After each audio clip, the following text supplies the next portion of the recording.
when I was laid off, as I said earlier, there was this epiphany about exits that this is not a skill I have ever seen taught or heard of anyone teaching anyone.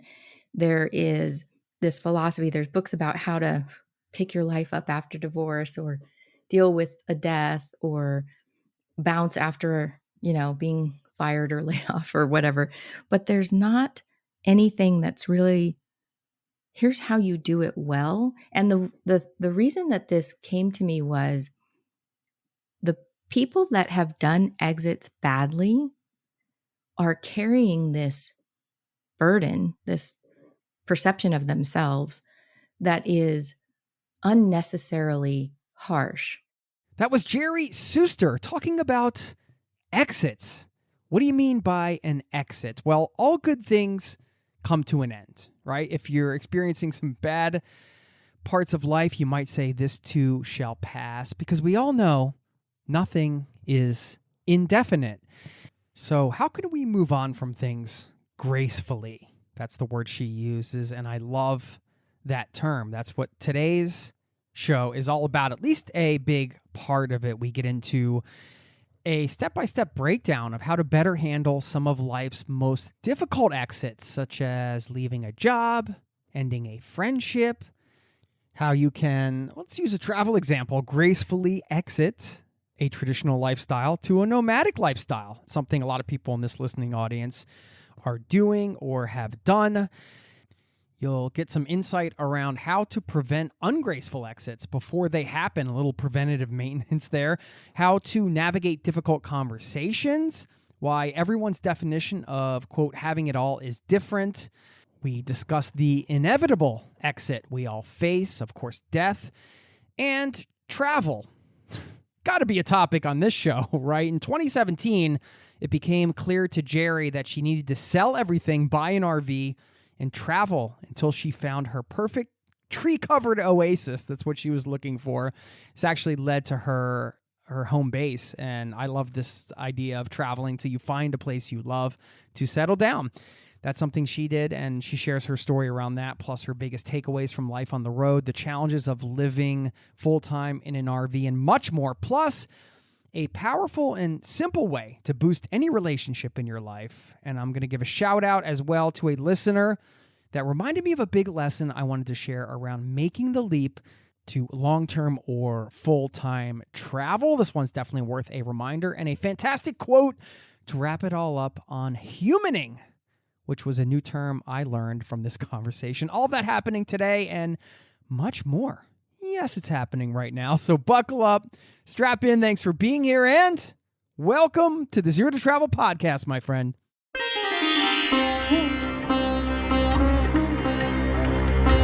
You're listening to the Zero to Travel podcast, where we explore exciting travel-based work, lifestyle, and business opportunities, helping you to achieve your wildest travel dreams.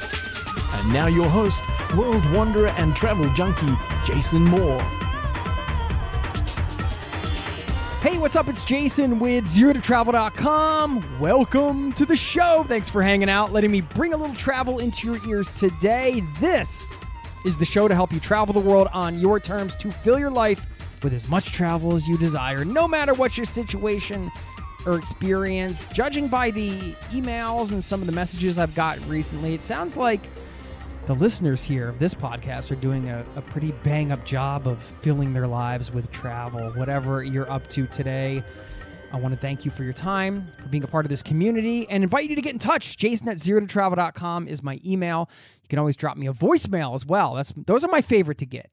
I get to hear your voice, and there's a link in the show notes where you can easily do that. Before we get into the interview today on Graceful Exits, which was a fascinating topic, and I found a lot of value here in discussing this, because as we go through life, of course, it's filled with changes all the time, right? So if there's anything we can do to kind of prepare for those inevitable exits that are going to happen, sometimes we take these jobs or we go down these career paths, or we even might go into a nomadic life or something thinking, I'm going to do this forever. I'm going to do this for so many years. But eventually you don't do it anymore. And A big exit for me was exiting the United States to live as an expat.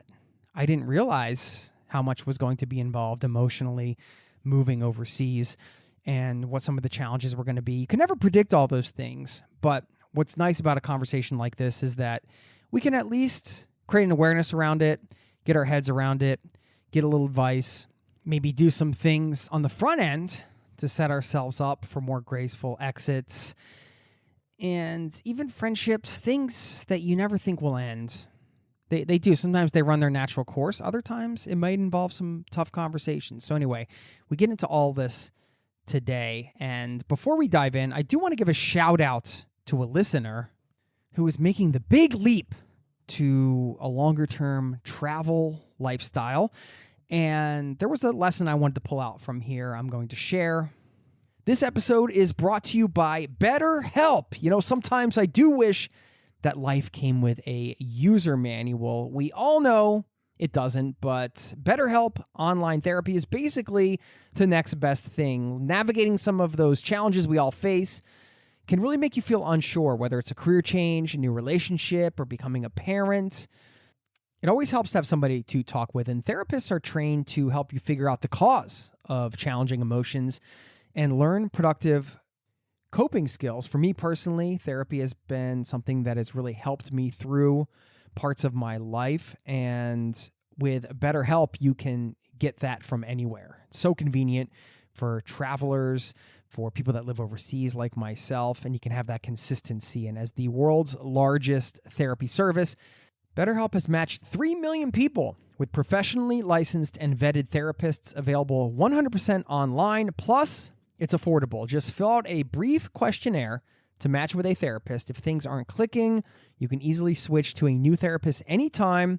Couldn't be simpler. No waiting rooms, no traffic, no endless searching for the right therapist. Learn more and save 10% off your first month at betterhelp.com/0to-travel. All one word, just like the podcast, 0 to travel. That's BetterHelp, HELP.com/0to-travel.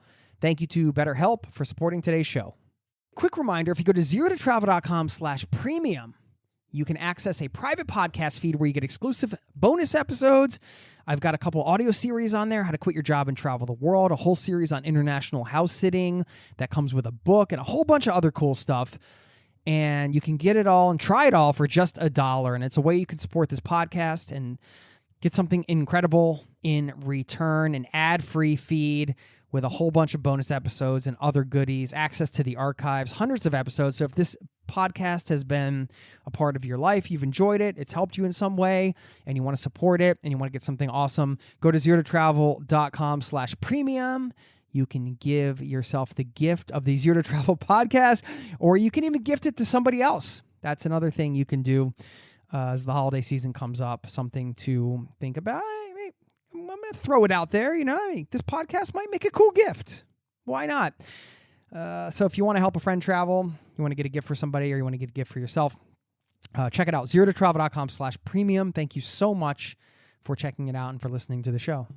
This shout out goes to Sam, who wrote me an email, said, I currently work as a scientist living in London with my long-term partner, Holly, who currently works in financial services. During the latter half of 2021, we started discussing the possibility of long-term travel. Since then, we have been researching and planning the feasibility of such a trip, which has included listening to your podcast, which we have very much enjoyed, as well as being extremely informative and useful. Thank you very much. During the latter half of this year, we took the leap to make this trip a reality and have both obtained career breaks from our employers, have booked our flight to leave the UK for Bangkok in January of next year, and have given notice to leave our apartment in London. So huge congrats to them for kickstarting a long-term trip, a career break, doing it with a career break. I love that. This reminded me, just looking at some of their timelines, which weren't crazy long, but you know, when you look at it overall, it's a good couple years leading up to the trip. It just reminded me, and I just wanted to throw this out there before we get into this episode, in case you're listening and you need to hear this, whether it's travel or something else in your life. I need to be reminded of this as well. Things take time, and a lot of times they take longer than you think they will, or longer than you want them to many times, right? Especially if you really want something like a career break, or you're ready to get out on the road and out of your traditional job, or whatever the case is. But this is all facets of life, right? Things take time. They just take time. So if you're working through things, you're working on things, you're working towards things, it takes time. Take a deep breath. Pust, as we say in Norwegian. That's Norwegian for breathe. Pust, breathe. And know it takes time, and you're all good.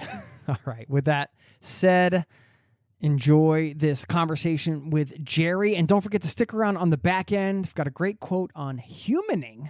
And also, I want to share a simple, powerful way to bolster or boost any relationship in your life. Show somebody you really care. So easy to do, so impactful. Stick around for that on the back end. Enjoy the chat, and I'll see you on the other side.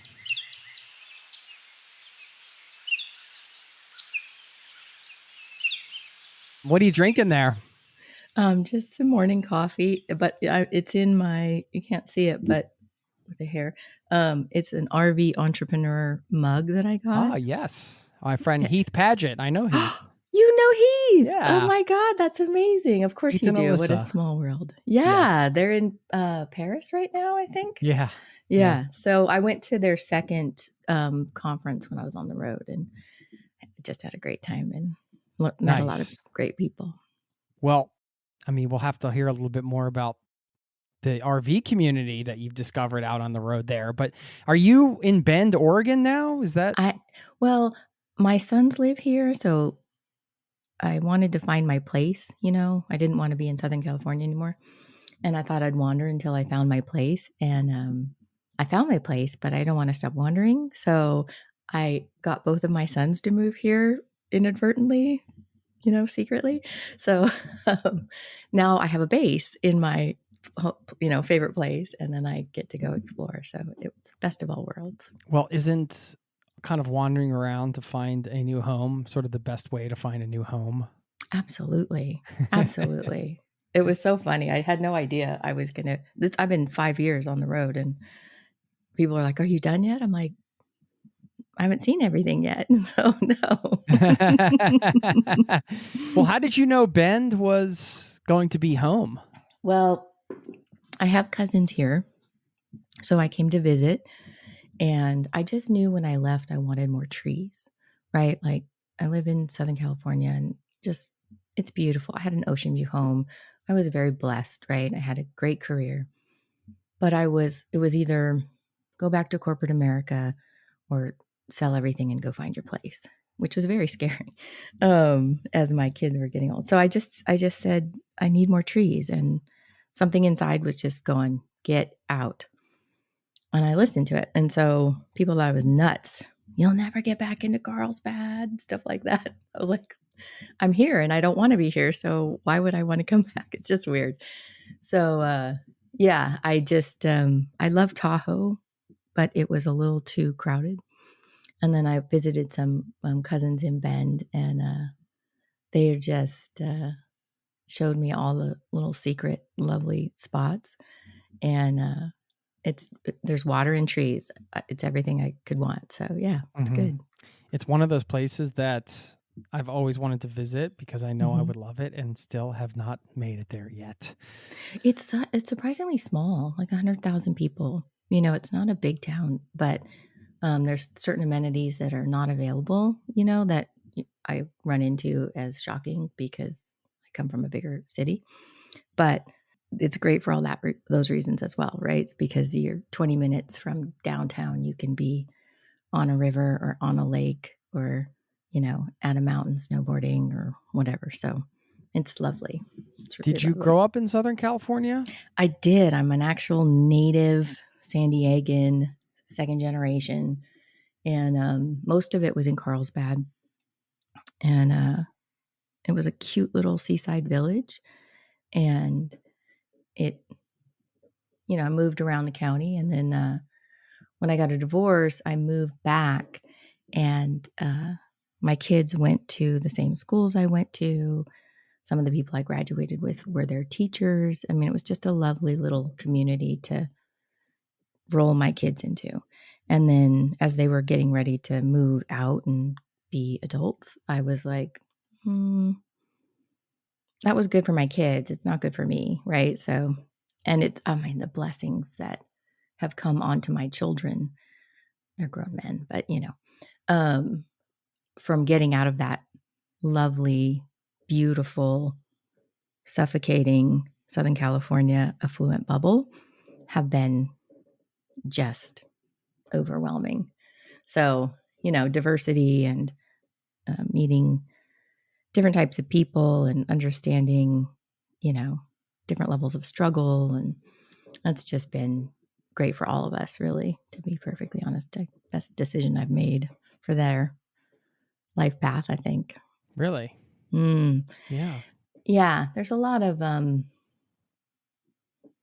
don't know, keeping up with the Joneses kind of scenario that doesn't fit everybody. And if you're not good at the things that are on that, the hamster wheel kind of thing, if you fit outside of that, it can be very hard to navigate. And one of my sons didn't fit inside that bubble. And one did. He was fine. He did great and all that stuff. But the other didn't. And it became this kind of a trap. And once he got out, he just flourished, and as did I. And it's, again, it's a lovely place. It's not about that. It's just whether or not it forces you to grow in the right directions, I think. So, yeah. Have you heard the term hedonic treadmill? No. Oh, like hedonistic. Okay, got it. Yeah. That makes like sense. That's very chasing much one pleasure after another, I guess, is sort of the kind of idea. That fits. I remember the garage Wikipedia sale. would say, or is saying, it's the observed tendency of humans to quickly return to a relatively stable level of happiness despite major positive or negative events or life changes. So, yeah, kind of interesting. There's a bit of a hedonic treadmill in Southern California, maybe for some. I have a lot of family in Southern California. I love Southern California. Same. So I'm not no criticizing anybody there. It's just when it. But there is an element of a keeping up with the Joneses type of mentality in places everywhere, right. Not just Southern California. But you think that kind of mentality has gotten worse in some areas? Like, I believe that social media certainly doesn't help. You know what I mean? In terms of look at. I just went to a wedding and it was stunning and it was beautiful, and I was impressed that the bride and groom resisted so much of the Pinterest, this is what it should look like kind of thing. It's still it, but I just thought, wow, what a lot of pressure, especially, a lot of USC graduates there, a lot of wealth there, and yet they really focused on making sure that it felt like family, right? And so I think that doesn't help. And I think when you live, Southern California is full of beautiful people that care about what they look like. There's a lot of pressure there. I mean, it just is. It's just a fact. And living naturally and, but all of that sort of, I don't know, there's a marketing behind it, right? So I've talked to several people that felt like once they left, they could be themselves, right? They could not have to submit to the pressures of what type of clothes you wear or how you look or, that type of thing. So it's interesting. I live in a van by the river, so I get that benefit anyway. Well, the pressure thing is real, I guess, if you let it be real in your own life, right? It's true. Yeah. But sometimes a change of scenery or change of location either, can release that pressure valve or just makes you aware that it even exists in the first place sometimes. Right. Right. And I think as kids growing up in that, I don't think my kids knew they were living in it until they got out of it, for sure. Yeah, well, especially when you're younger. Yeah. You just kind of know what you know. You're so impressionable and if you haven't traveled a lot of places, it's hard to know what you haven't seen. It's hard to Right. understand things you haven't seen. I mean, of course, with the internet and everything, you can see a lot more now than you could when we were growing up, but it's not the same as living it. No, it isn't. And it was funny because the first weekend, they both my sons moved to Houston because one of my sons was going to school there, and the other one wasn't sure what he wanted to do yet. So I left. This was first year in the RV. I left them there to go to Burning Man for the first time with my nephew and my sister, and that's when Hurricane Harvey hit Houston. So I'm out of touch for the first time with my children ever, probably at Burning Man, and they're in the middle of a hurricane, their first hurricane coming from Southern California. I mean, it was just talk about, oh, we're in the real world now, but they did great. They were doing really great. Well, Yeah. let's talk about your transition to nomad life, because you had a long and seemingly successful corporate career, right? You lived in a very desirable location, Ocean View in California. It's something a lot of people would dream about. Maybe not dream about paying the bills associated with that, but Right. Ding, ding, ding. Yeah. But in 2017, you sold everything and bought an RV to travel.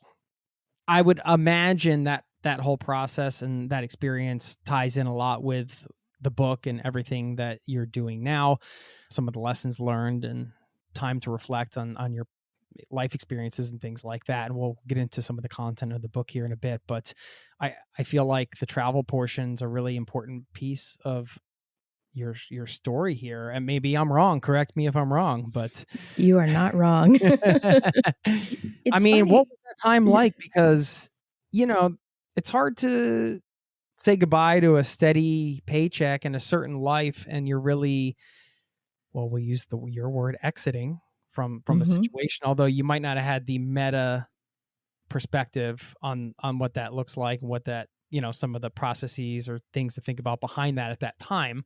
But it sounded more like it was just a thing you needed to do. Talk about that time in your life. Like, where were you at in your career, and why did you decide to give it all up for this nomad life? Yeah, I get that. So in 2014, I was laid off for the very first time in a very long career under some interesting circumstances. And it really, How it was, politically correct. Interesting circumstances, well, no, it was a dear friend of mine. I'd worked with this guy for, I don't know, 20 years. He's like a brother.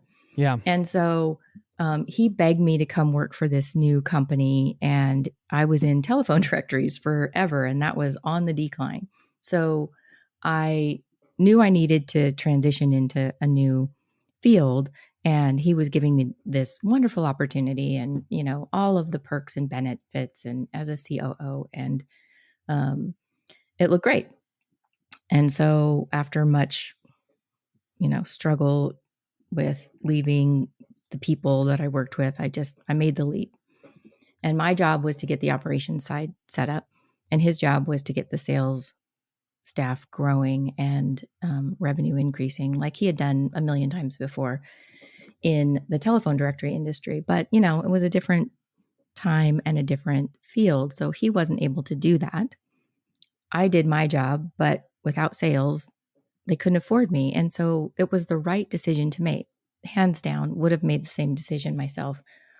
It's the how, not the what. And that's a big part of what I've learned in all of the exits that I've gone through and have observed and been a part of. But this dear friend of mine, who's like a brother, couldn't face me to just give this news. So he called me on a Friday evening and just did it over the phone. And I was immediately locked out of all of the systems in the company, even though I had an employment agreement that guaranteed all these other things. They just sort of ripped off the Band-Aid because he was mortified, right? And that pissed me off, honestly, more than anything else, was And then I found out he flew to do it in person. He flew to where I was and then chickened out and left the city because he felt so bad. And I just thought, wow. I mean, I consider myself a logical empath, right? So my heart aches for him in addition to being really ticked off. But then the process side of my brain is like, why? Why does this happen? And then I looked back, like I had this epiphany after this one separation that I was like, why are people so bad at this? And for whatever reason in my life, I've figured out how to be good at it because, again, I guess I'd never want to hurt somebody or disrespect somebody. So it was that's when the book idea formed, whether I realized it or not. But I just thought, man, we're so bad at exits. If this person who loves me like a sister can't just look me in the eye and sit with me for 30 minutes and say, this really sucks and I feel really bad, but this is happening, then we have a lot of work to do, right? We have a lot of skill to build and learning to do. So that was the We're going to end get of advice on that, but I'm just yeah. earmarking that, putting a pin in it, as they say in Okay. corporate America, right? Right, exactly. So anyway, so I left corporate America at that moment and then was sort of wondering what I was going to do. I did this great startup with my nephew who ended up doing really well with that. So that was like a fun project for me. He invented a product and sold it to GoPro, and it was a magical ride. It was just one of those fun things. So doing that, raising my kids, trying to figure out what to do next. And I came to this point of you can go back to corporate America to fund this beautiful life that you've created and keep it going, or something inside, it's like a seed had been planted, and I don't know when, but it was this knowing of, I'm not supposed to be here, like in Southern California anymore. I need trees. That was really the knowing, go find trees, which was weird. But I I love the didn't know. simplicity of that. Yeah. You know? Yeah. I mean, I grew up at the beach my whole life. Well, which is lovely. I mean, people are going to, I don't know, they just think I'm crazy, but if you know it so well and you grew up in it and around it and, you know, like you've done all the things. So now what? Right. And having gone to Tahoe every summer with my kids for like 12 years, I love that feeling. Lakes, trees, water. So that's what I knew I wanted, but I didn't know where it was. So I just made the leap. And I was talking to my therapist, and I was terrified to tell her about this idea. And somehow it just came out in one of our conversations, and she was very like, what? Because she's a very practical person. And then I talked her through all of it, and she was like, well, if you're going to do it, you need to do it now because of where the real estate market is. You need to do it now. And so that was January of 2017. And the minute I put the house on the market, I had multiple offers at above ask, just ridiculous signs that the universe is like, yeah, this is what you're supposed to be doing. So by June 1st, I sold everything. I gave some nice things to friends to hold on to or whatever, but I sold everything. And that was one of the happiest days was the garage sale because when you take all of your junk out and you lay it out on your friend's giant driveway, she has a flat driveway, so we used hers. And you look at the 10 boxes of Christmas decorations and just the junk, stuff that you haven't even used, right? It's just kind of disgusting, actually. But it was this, I remember feeling so free as every bag of clothes and shoes and sports equipment and video games and all of the things that make up a life or my life left. I was laughing my head off just in joy because I felt so light and so like literally driving behind yeah. the wheel laughing. Yeah, well, I was at some ladies were at the garage sale, and they're like, "Why are you laughing? What is this?" And I'm like, "This is what I'm doing." And they just like these were people that were entrenched in this community, right? And we're so like, we made it. We're here, and like they're just grasping on. This is what it felt like to me. We're like, "Oh my God, we got into this town," and I'm like throwing it all away and going, I'm out. And they were that was the woman that said, "Well, you'll never get back into Carlsbad." And I said, I if I wanted to stay, I would stay. I mean, I could, but so that those moments where I was transitioning to this new lifestyle were so rewarding, affirming, I guess is what I want to say, because of how I felt inside. And having whatever it all didn't feel that way. You know, that wasn't my definition of having it all, but I didn't realize that at the time. And I had outgrown whatever this was. And I just knew it wasn't here. So sell everything. And then it was so funny because I had this, I knew I wanted to buy an RV, but what do I know about RVs? I had rented one once. So I told my pool guy, I have this guy that cleaned my pool named Butch, and he's like an old vet with a limp and just a cantankerous, funny guy, right? So I was telling him that I'm selling the house, and he's like, "What are you going to do?" I'm like, "Oh, I'm going to hit the road and wander." And he just got so excited. And he said, "Can I help you buy your RV?" I had like a little RV Sherpa under my nose the whole time. So he literally took me to the RV show, and we walked through all the different Took you types. under And his wing and taught he you did. everything you know. He That's did. great. He talked me into buying a Shout Class out to A. Butch. Butch, love Butch. He talked me into buying a Class A, 33-foot. And I was like, I'm thinking, you know, the little C class, you know, that seemed safe. And he's like, "No, you need the view. You need the big window." And so, uh, yeah, test drove it once and then picked it up. It turned out that I had an SUV at the time that was one of the last models you could tow behind an RV because of the transmission. Hooked that up. The first time I ever towed my car was the day I left town, Oh, going to geez. Texas. Yeah. That's always an interesting recipe for road stories. Yeah, the first night in the dark trying to unhook the tow car was funny. Yeah. But we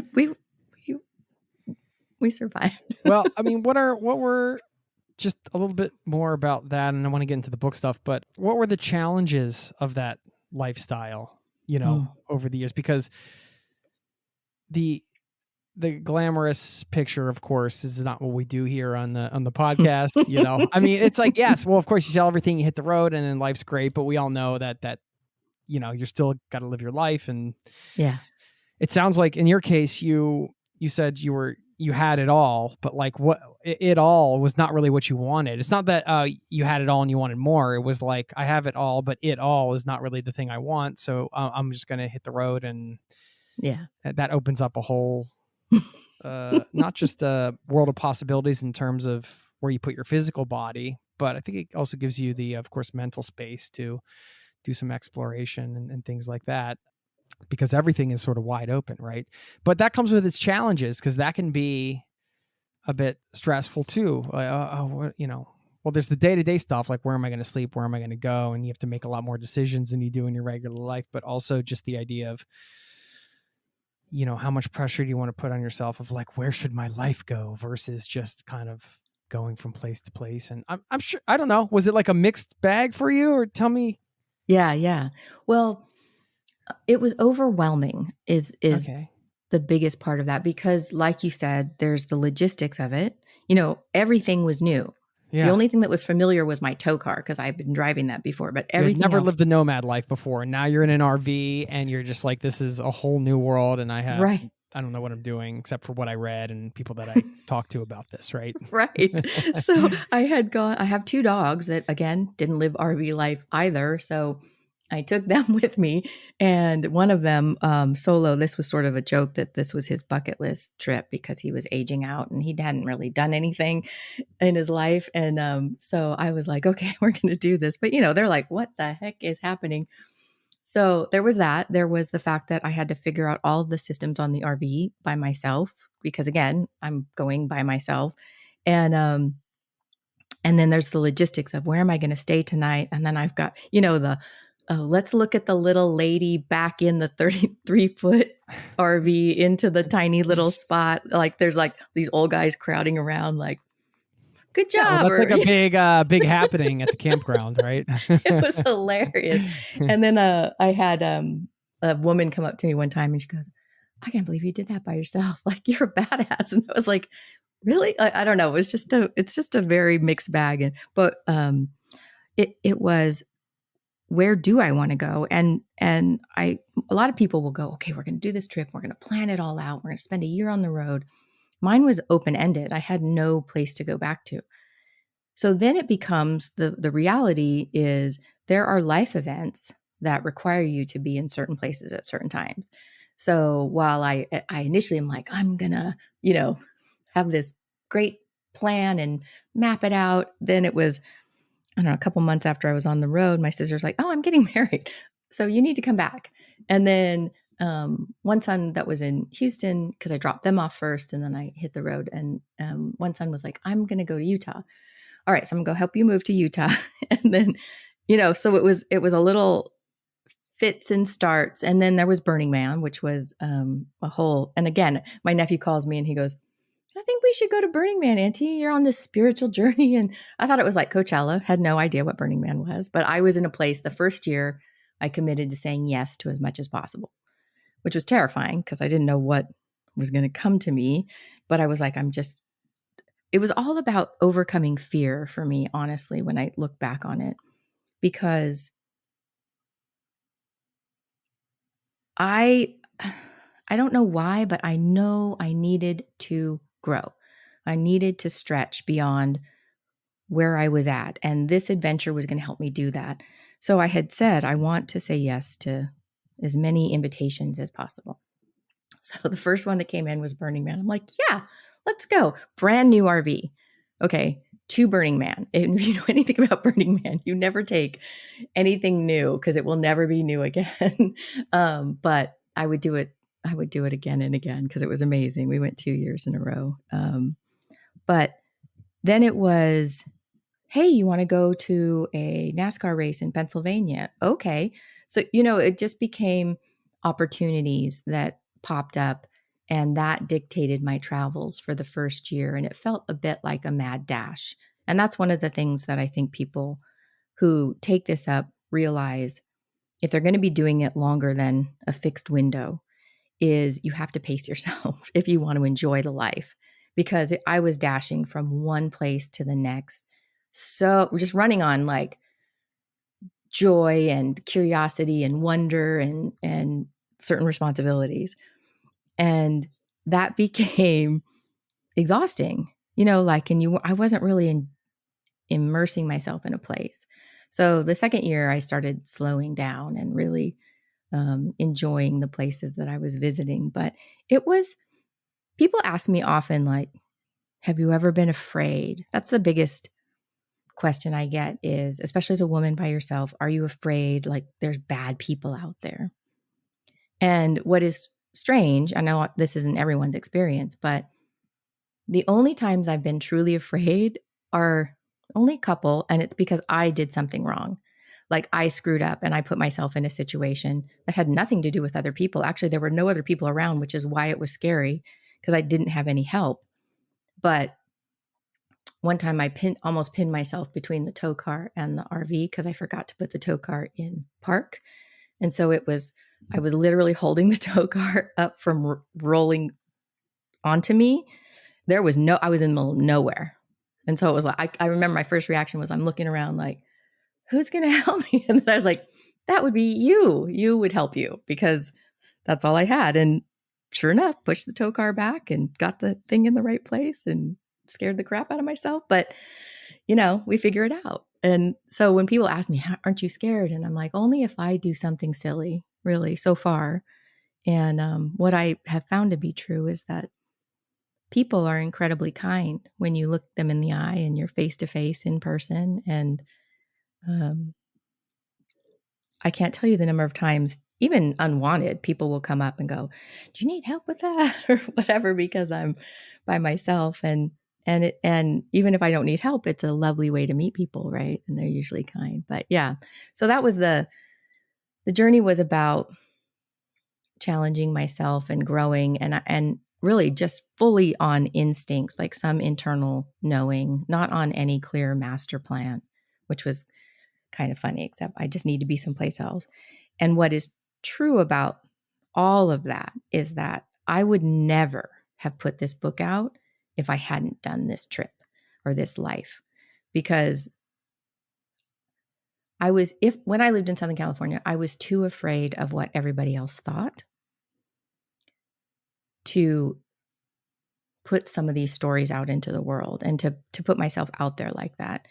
And by traveling this way and challenging myself, I finally was like, first I finished the book, which took quite a while, but most of it was because I wasn't ready. I didn't feel brave enough to put it out into the world, but I finally did.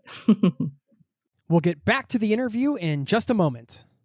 Want to quickly thank The North Face for supporting today's show. It's more than a jacket. It's the calling to get out there and explore. I have traveled around the world with a North Face jacket. I have spent many winters in Colorado, skiing, snowshoeing, doing all the things in a North Face jacket. I have taken it trekking through Patagonia, in Chile, in Argentina. And what I love is the North Face's promise. The jackets, the gear, it's athlete tested, expedition proven, because all of these jackets are tested by the most elite athletes in the most extreme conditions before they even roll them out. So if they're good enough for the elite athletes in conditions like being on the top of Mount Everest, for example, I'm pretty sure they can handle my adventures. And when your gear is well made, it doesn't stand in the way of anything you want to accomplish. Keeps you warm, keeps you dry, allows you to make those memories outside this season, this winter season. I got a lot coming up. Skiing here in Norway, sledding with my kids, gonna have some ice skating going on. Who knows what else I'll throw in the mix. I'm looking forward to it. So you can find your next fleece, parka, or winter jacket in store or at thenorthface.com. That's thenorthface.com. When you're wearing the North Face, it's more than a jacket. Now, if you're as obsessed with food as I am, then you're going to love this sponsor. And that's why I'm excited to share the U.S. Bank Altitude Go Visa Signature Card with you today. Cardholders get 4 times the points on restaurant deliveries, takeout orders, and dine-in meals. Yes, you can rack up points when you eat out or order in. Plus, the card gets you 2 times points on groceries, even delivery, streaming services, and gas or EV charging station pit stops. And if you apply today at usbank.com/altitudego, you'll earn 20,000 bonus points after spending $1,000 within the first 90 days. You deserve a credit card that gives you more and more and more. Apply to become an Altitude Go card holder at usbank.com/altitudego. The creditor and issuer of this card is U.S. Bank National Association, pursuant to a license from Visa USA Inc. Some restrictions may apply. Now, back to the show. The traveling was part of the thing that gave you the courage to kind of push forward with it. Yeah. Did it give you the confidence to accept yourself as somebody who could write a book like this and put it out there? Because that's part of it, right? It's like just almost giving yourself permission to be the thing that you really want to do. Yeah. In that moment, at least. Yeah. And I just felt more confident on so many levels, being able to navigate this lifestyle and do something that was unconventional and spend a lot of time with myself, right? After being a mom for 20 years, it's never about you, right? And so there was a lot of just getting back into what I want, what I think, how I feel. And it's it's a reacquainting, of yourself. And Dating honestly, yourself again in a way, basically, right? yeah. Well, I mean, it's not like you're not a mom anymore, but you're not. When your kids leave, then you're sort of on the day-to-day basis. You're not, like, kind of, Yeah, your life isn't you filled are, with but all of the tasks. Oh, I'm yeah, 100% always a mom. right. Mama bear to the day I die. But That's um, absolutely. But you know y- what I mean? On a yeah, just a day-to-day, like, you all of a sudden you have time. Well, I mean, that's one of the big exits in life, right? Your kids leaving. Let's talk about the book, because I think we're getting into some of those themes now. We've already been getting into them. And why did you write this book about exits? I know it just kind of came to you, and maybe you can just explain to people what you mean by an exit and an entrance, because entrance was a term that you used in the book as well, I believe, and what you mean, sort of your philosophy around that. So then we can dig into some advice on maybe a graceful exit for somebody trying to leave their job, and yeah, some of the other stuff that you write about. yeah, for sure. When I was laid off, as I said earlier, there was this epiphany about exits that this is not a skill I have ever seen taught or heard of anyone teaching anyone. There is this philosophy, there's books about how to pick your life up after divorce or deal with a death or bounce after, being fired or laid off or whatever. But there's not anything that's really here's how you do it well. And the reason that this came to me was the people that have done exits badly are carrying this burden, this perception of themselves that is unnecessarily harsh. And I think when we exit badly because we don't know how to exit well, we cause damage. We create shame. We think of ourselves as less than. And I've talked to people decades later who, when you bring up the exit that they did badly, will still cry about it, still carry this regret and guilt. And it's it's crazy to me that that is still happening. We have we have skill building on almost anything, but no one really talks about exits will happen whether you like it or not. We just live in denial that they're going to come. Like it's never going to happen to my marriage or my friendship, or there's even denial around our pets dying, which is kind of one of those, it's coming, right? But um, I, when I had this epiphany, I was like, look, nobody wants to write a book about exits. That's when I was a little kid, I did not dream about writing a book about exits. It was like I was going to be a next great novelist or whatever. And then it just wouldn't let me go. It just kept, I literally would wake up in the morning and grab my phone, hit the voice recorder, and it would just spew out of me because it was so, I don't know, it was just so obvious to me that this was something that we were lacking. And so when we talk about exits, the book is in five major sections. They talk about personal relationship exits. So this is ending friendships, romantic relationships, and letting your children go. And the format is we talk about fail stories where this is what not to do, and then we talk about the better way. So here are stories from my life or other examples where this is what a graceful exit looks like. But then I also talk about prevention. So, because nobody wants an exit, right? Or definitely an ungraceful exit. And so, how do we prevent that from happening? So, no matter where the reader is in terms of why they're coming to this book, there is a way, like I'm afraid that an exit might come. There's something for that, right? And a lot of that prevention has to do with the entrance in a relationship, right? If we set up a relationship well in the beginning with the right expectations and that type of thing, then the exit is automatically more graceful. if you follow through on what you set up.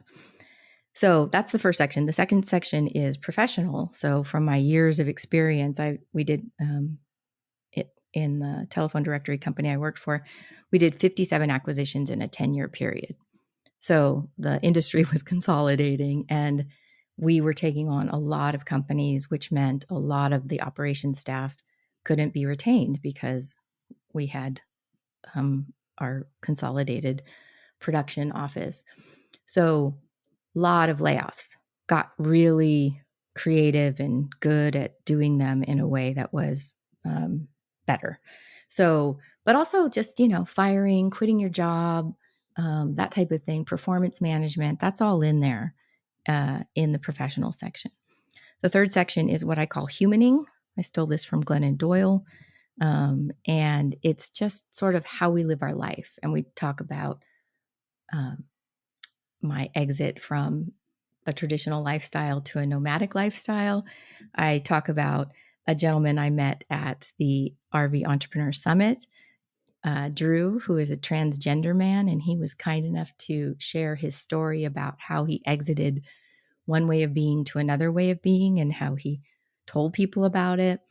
We talk about how a medical diagnosis can cause you to exit one way of living to a dramatically different way of living and how to negotiate that. And then the fourth section is unhumaning, and that's all about facing the final exit and how we miss opportunities to really connect and find a massive amount of beauty if we are brave enough to face the final exit of those we love. It's one of the hardest things you can do, but it's also just one of the most rewarding if you can show up for that. And and then there's a fifth section about exceptions, because what is true is that there are certain situations where the process I described for a graceful exit is just not the right process. So, for example, if you're in an abusive relationship, you're not going to hold space for the other person as you're telling them that you're leaving. You just need to get out. So we talk about what graceful looks like in these unique situations. Okay. And so, yeah, that's the gist. Yeah. Thanks for that breakdown. I want to get some advice on a couple of these topics that may resonate with some people listening, because it seems to be a popular trend on the Zero to Travel podcast that people quit their jobs to travel or to start working remotely, or, set their location independent business up, or whatever the case is. So, advice around a graceful exit from a career. What would you say to somebody listening who's, trying to figure out all of the stuff around leaving a job and maybe going nomadic like you did, or just taking a gap year, or something in between, or something else? Well, the great news at this moment in time is that employees have more leverage than they have had in the past in terms of staffing being such an issue for business owners. So the first step in a graceful exit is to get really clear on what you want. If you're exiting, what do I want? Why do I want it? And then give your boss the opportunity to see if they can meet you there. If you like your job, if you hate your job and you don't want anything to do with those people anymore, that's a different animal. We'll get to that in a second. But if you like what you do, but you just don't think they're not going to be willing to let me have a year off, a sabbatical, or to work remotely, I say give them the chance and come to them with a proposal, but put yourself in your boss's shoes. What are they going to be worried about? And how are you going to overcome that concern? And so often, it's just so much more expensive to replace a good employee than it is to accommodate one that's already here, and their work ethic and how they show up in the world and that kind of thing. So give your boss the chance to meet your new needs. And one of the things that I talk a lot about in the book as an ongoing prevention tool is have regular conversations with your employer on what your goals are. So what does not make a graceful exit is if it's a surprise. for any exit, right? We want to minimize surprises as much as possible. So if you've been having ongoing conversations with your boss about, wow, I really feel like I need to, you know, do this or get away or take this sabbatical, it won't be a surprise when you come to them. And so they've already done some processing, which is a big part of them moving to acceptance more quickly or coming up with creative ideas. But if it is a surprise, you just may have to do a little bit more work to keep it as graceful as possible. And there are degrees of, what you're willing to do. And we have to make those decisions. But notice is a huge part of this. So to say, you know what, I'm taking off for a year and Friday's going to be my last day. That's not graceful. That's not the manager, your boss, the owner, whoever is going to be inconvenienced, maybe hurt, depending upon your relationship, because their bosses are humans too. And they first want to know, what did I do wrong that this employee is leaving? Because it's personal, whether we like it or not. And how am I going to replace them? These are the two biggest concerns. And how much time do I have to do that? So if you can accommodate those concerns in how you exit, it's going to go a lot better. And not many people are going to be upset at an employee who wants to go do something amazing in their life, right? So that's on your side. But how surprised are they? How much notice do you give? And how much information do you have about who could possibly pick up your slack if you're leaving? That's going to help go a long way to make the exit more graceful. Yeah, that's great advice. I have to say, I love the use of the word graceful here. I mean, you could have picked a lot of different words there, but I think, if you said something like a confident exit, let's say, I mean, that is good, but that's more for that person who is exiting. Whereas I think graceful is something that benefits both parties, right? Is that sort Exactly. of the thinking behind this idea of graceful exits? Is this kind of like for everybody, right? Absolutely. Because if it's only, some of us that are very people pleasing will go to the point of hurting ourselves to make sure that the other person is okay. Like we'll give up things that we don't need to give up, right? So it has to be mutually graceful, and that's a really big part of the consideration is how do I get what I need, and how do I also understand and accommodate your needs, and somewhere in the middle is that sweet spot that we're going for. But also part of the graceful came from, we're so obsessed with graceful entrances, right? Like that's a thing. That's how you show up for the interview, how you show up on your first date, how you show up, on your wedding day. And there are industries built around this. But the exits are usually just crash and burn or, ghosting, or people get notified that they've lost their job over email these days, which is just, that gets me really upset because we dehumanize the other person when we treat them that way. And it's honestly because creating an exit for another human being is a horrible thing to do. It feels horrible on the other side of the table, and we don't know how to sit with that. And that's one of the things I hope if I can convince people that if you can sit with that, and show up and hold space for that person, you can walk away. You can still walk away, and you can walk away without the added baggage of shame and guilt because you disrespected that human in that interaction because you didn't know how else to do it. If we can fix that, I'm feeling pretty good about it. Yeah. I'm sure that your boss who flew out there and never told you face to face still probably thinks about that from time to time, or maybe Well, he more. does, because I went back and I That's what you mean by carrying the albatross of shame in a yes, way, right? It's like, yeah. yeah. I asked him, I said, I told him I was writing this book. And I said, but before we get into that, do you ever think about how you initiated that exit? And he immediately said, I cried about it the other day. And this is 7, 8 years later. And I did the same with my ex-husband after our divorce. I took him to lunch because that story's in here, and I felt the need to tell him. And I took him to lunch and I said, before we get started, I just want to ask you, do you ever think about how our marriage ended? And he said, I think about it every day. Immediately, he said, I think about it every day. And I was like, every day? He's like, because I don't think about it every day. And so he was like, yeah, every day I think about that. And I just thought, God, what a waste. What a waste for these people who, again, it wasn't that the end shouldn't have happened. It should have, but it was the how. And I just feel like if those people had a path or a way or had been taught, just the years that were wasted feeling terrible about themselves, could be avoided.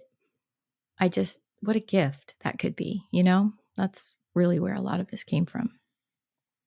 What about a friend, let's say, family member might be more difficult, but say an unsupportive friend or a friend who you've known for a while, but now you've changed or they've changed or whatever, and they're just not really somebody that's you feel like maybe at this time in your life that they're not somebody that you should be spending time with. We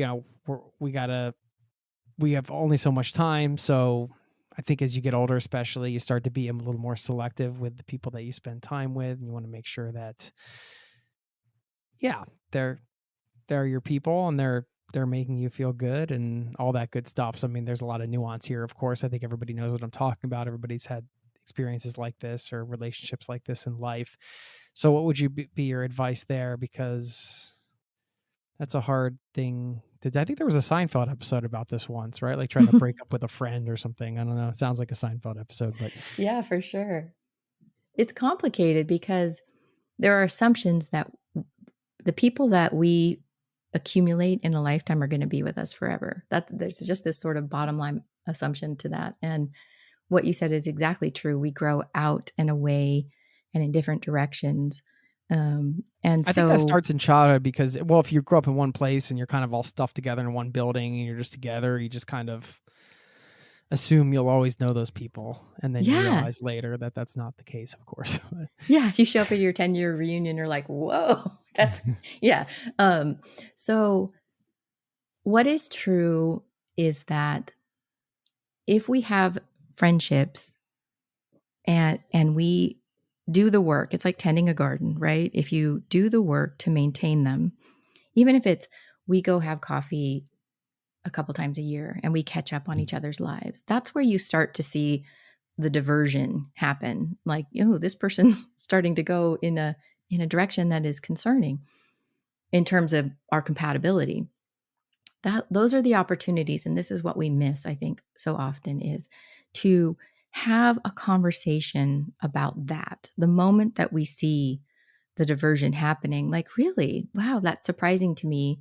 Having known you for so long, I always assumed or believed that you believed in this or whatever. If it's a difference of ideas, we've certainly had a lot of friends and families go in different directions in the last 5 years because of what's happening on the media and politically and all that stuff, which is very difficult because we've all experienced it. There's someone that you just go, what?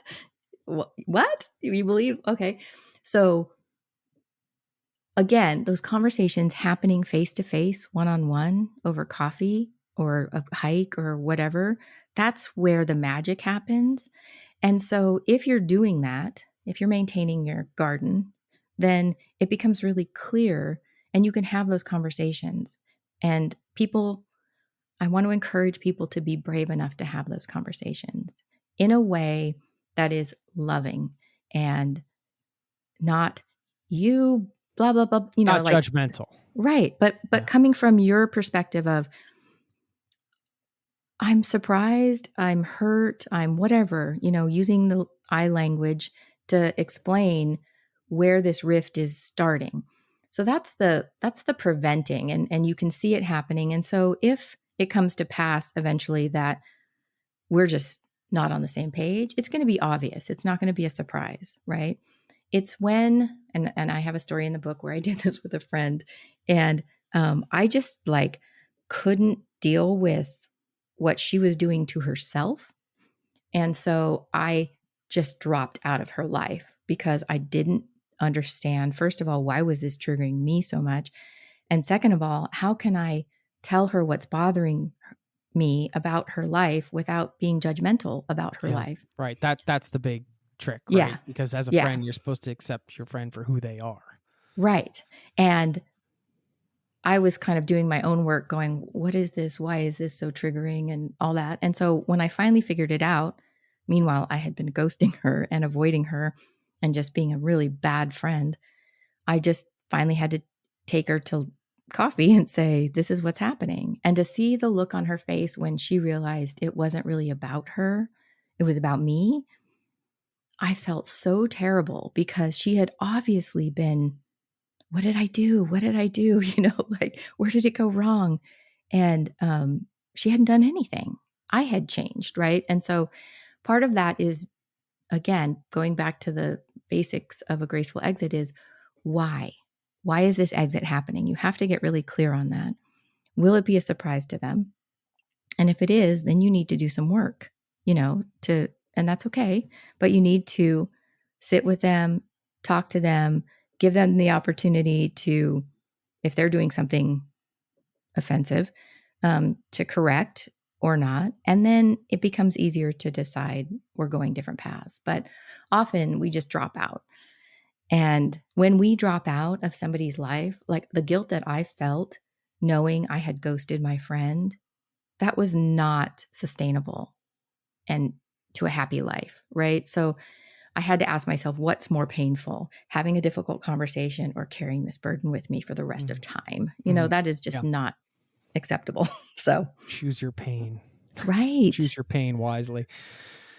The prevention chapters or the prevention sections, I think, is a great idea. And you have advice there in the book, but nobody can prevent the final exit, right? I can't imagine you have any advice for keep ourselves alive. I don't know. But I death is, of course, something that I think in Western culture, it's not talked about too much, or it's not like it's taboo to talk about, but it's difficult. The conversations aren't flowing, let's say, when it comes to death. So what is it that you wanted to say about the ultimate graceful exit, let's say, from your perspective? We just looking for your best advice here on this. Yeah. Yeah. Well, the biggest thing I can say based on the experiences I've had is keep your relationship, your spiritual house clean throughout life, because I've had both instant death and known death coming, right? So a terminal diagnosis, and then my father just died instantly. So experiencing both of those, there's a qualitative difference. And with someone that dies suddenly, it's just you've stuck a pin in it, right? Like there's no fixing it, there's no cleaning stuff up. And so if we keep the people that we love, if we keep our relationships with them clean, meaning we're saying our love yous, we've cleaned up any old business in terms of resentments or whatever, then if that happens, we're as good as we're going to be, right? We create memories with those people, we invest in them, we tend our garden. That's as much as you can hope for, because any of us, that could happen to any of us on any given day. And the assumption that we have more time is a false assumption. It just is. So that's the biggest advice I have. And then the second piece is, if you know someone that is aging out or terminally diagnosed or potentially terminal, all you have to do is show up. It's the scariest thing to do.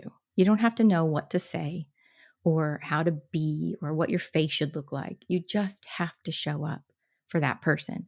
And the rest, I promise, will take care of itself. And if you show up, there is untold beauty. I know this sounds crazy, but there is untold beauty in being present for the final exit. And I just was able to do this with my brother-in-law this year. And he is the role model for a graceful final exit. And he let me interview him. And the publisher let me throw this into the book at the last minute because it was just one of the most beautiful exits I've ever seen. This man held space for, he insisted on telling everyone that he loved, that he was dying. And then he held space for them as they processed the news. And it's just such a beautiful story. And he did not miss a single blessing that came to him because of the diagnosis.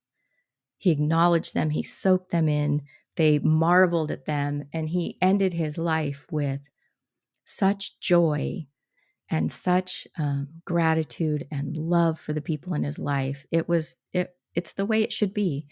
And there's really not much more I can say other than his story is kind of the role model. And, we all have different capacity for that, right? So I'm going to talk about showing up and sitting with all the hard stuff. And some people are just going to go, I can't do that. And I get it because I've been there. And do as much as you can to the edge of your capacity or slightly beyond in facing this because it's terrifying.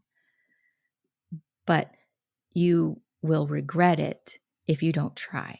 That's what I know for sure, right? And so we talk about suicide in the book, which is also a very difficult type of final exit that I'm hoping we can destigmatize even more, although it's getting better. But I had some really generous people come to me with their stories about what it's like to survive a family member who died by suicide. And there's some great learnings in there and some great understandings, I think, for people that have gone through that or are possibly facing that I hope can help people because that was definitely the hardest part to write. What is the biggest lesson you learned writing this book? What did you learn about yourself writing this book? I learned that for whatever reason, this is part of why I'm here. And of course, I want to help people. I want us to change the way that we look at exits and approach building skill and ultimately make the world a better place. But what I also learned is that sometimes we're given an assignment. This is what I believe. And we sign a contract before we get here or whatever it is. And it's our job to show up for that. It's our opportunity. We can also say no, right? And there was a time where I was saying no to this. And I read, I think it was Big Magic by Elizabeth Gilbert. And it was talking about how if you don't take on the opportunity that's presented to you in this lifetime, somebody else will. This art, this idea, or whatever it is that comes through us. If you don't, somebody else will. And the moment I heard that, everything inside me was like, oh, hell no. I better get on this. It's so true. Because I was like, look, do the work, whatever that work is, just do the work to put this thing out into the world, because this is one of the things you're supposed to do. And to anybody else that feels like they've got this thing that they have to do, whether it's travel or a book or an adventure of some sort in this lifetime, my experience is that it's worth it a million times over. I've been on this ride, and because I said yes to it, I don't know what I'm doing half the time. We joke that we're building the plane as we're flying it. I've never been an author before, and there's a whole bunch of things that I now suddenly have to know and do, and which is great. I mean, it's a blessing. But when you stop getting in your own way and you let whatever it is flow through you. You're in alignment, whatever you want to call it. It's so much fun. Life is so much fun. And there's a lot of uncertainty. I think back, I could be back in Southern California and in my little nest and, quote unquote safe. But that's just an illusion, really, right? Like I feel safe in my little home on wheels, and I feel safe out among people in the world because I've exposed myself to it. And that's a really wonderful lesson, to feel safe in the world as yourself, by yourself. I think that's probably the biggest thing I've learned. Thanks for sharing that, and thanks for sharing everything you have today, Geri. It's been a wonderful conversation. I would encourage you to please share right now with everybody where they can find all the goodies, and of course your website, gracefullife.com. We'll link to that in the show notes. But anything else you want to share here, go for it. Thank you. Well, on gracefullife.com, we will have a exits intelligence survey that you can take. So you can get a score on, like, how are you doing with your exits across all of the different areas of your life? And then we'll have some tips on how to improve. So if you head to gracefullife.com, you can take that. And then also, obviously, like, if you're interested in the van life side of things, because I'm no longer in an RV, I'm in a self-converted Sprinter van for the last 2 years. So I'm just getting smaller and smaller as we go, which I love.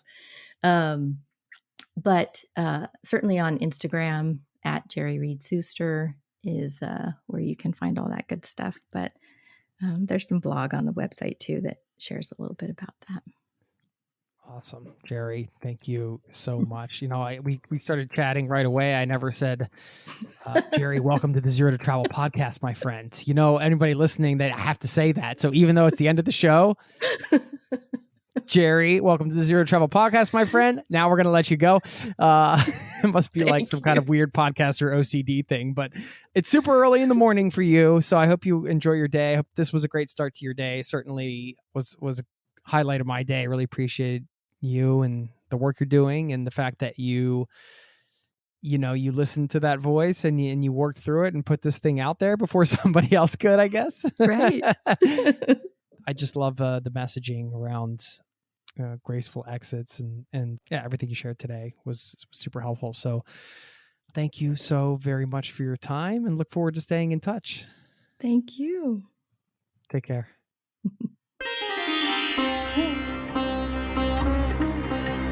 There you have it. I want to thank Geri for stopping by the show. Had a great time chatting with her. Hope you enjoyed the conversation as well. If you want to get a better understanding of what type of exiter you are and get tips for improving your exit skills, I left a link for that in the show notes, and you can, of course, pick up the book as well. So thank you again, Geri. Now, before I let you go, a couple things. First of all, this simple way to boost any relationship in your life. I've said it before.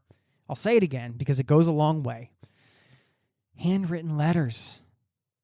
Underutilized, in my opinion. We get Christmas cards or holiday cards and things like that with a little handwriting sometimes. But how often do you get a letter in the mail from a friend? This is something I like to do occasionally. And like everything else on this show, I bring it up because it reminds me to do it myself. And in fact, I have been meaning to sit down and write a good friend of mine a letter and send him something in the mail. And it's sitting right here. I just need to sit down and take the time to write the letter and send it out. And I'm going to commit right here to doing that within the next 7 to 10 days, I'll say. So if you want to take on a challenge, if you want to make a commitment here yourself back to me, I'll just pretend like I can hear you. You can always leave me a voicemail on my voicemail box and let me know, hey, just commit to sending a close friend a letter. It doesn't have to be long. It can be a half page, a paragraph. Nice handwritten letter. So nice to get. So easy to do. Shows you spend your time to care. And it's really nice to get some thoughts out. As we touched on in this interview today, the ultimate exit is there for all of us any day. So even though it's easy to put off telling somebody how you feel about them, what they mean to you, what maybe some jokes you shared 10 years ago that still make you laugh, whatever they meant to you in your past life, maybe they helped you out in some way, whatever they mean to you now, it's nice to let people know. It's great. So feel free to go ahead and do that. Great, simple, powerful way to just make a connection with people that matter in your life. There you go. Now, I'll leave you with a quote. This one on humaning, you heard it mentioned in the interview, and Glennon Doyle said this. Quote, sometimes we get so focused on adulting that we forget humaning. Adulting is getting dressed up, sending the mail, making the appointments, running the meetings and the washing machine, making the deals and the lunches. Adulting is stuff we got to do. But when we only adult, we forget why life is amazing. Life just becomes one long to-do list. So we got to remember, while we're adulting, to human. Humaning is pausing, playing, reading, singing, hugging, laughing, crying, sighing, resting, breathing, forgiving, remembering, sitting, taking a moment out to look and listen and taste and feel. It's when we remember that we're human beings, not human doings. Adulting is necessary, but humaning is why we're here. Once again, that was Glennon Doyle. Love that. Absolutely love that. So maybe we'll have to get Glennon on the show next. There you have it. Wrapping it up. Hope you have a wonderful day humaning out there, wherever you are in the world. Please get in touch if you have a moment. And thanks for your time. Thanks for being a part of this community. Thanks for being you. I'll see you next week. Peace and love to you and yours. This podcast has been brought to you by ZeroToTravel.com. Ideas and advice to make your travel dreams a reality.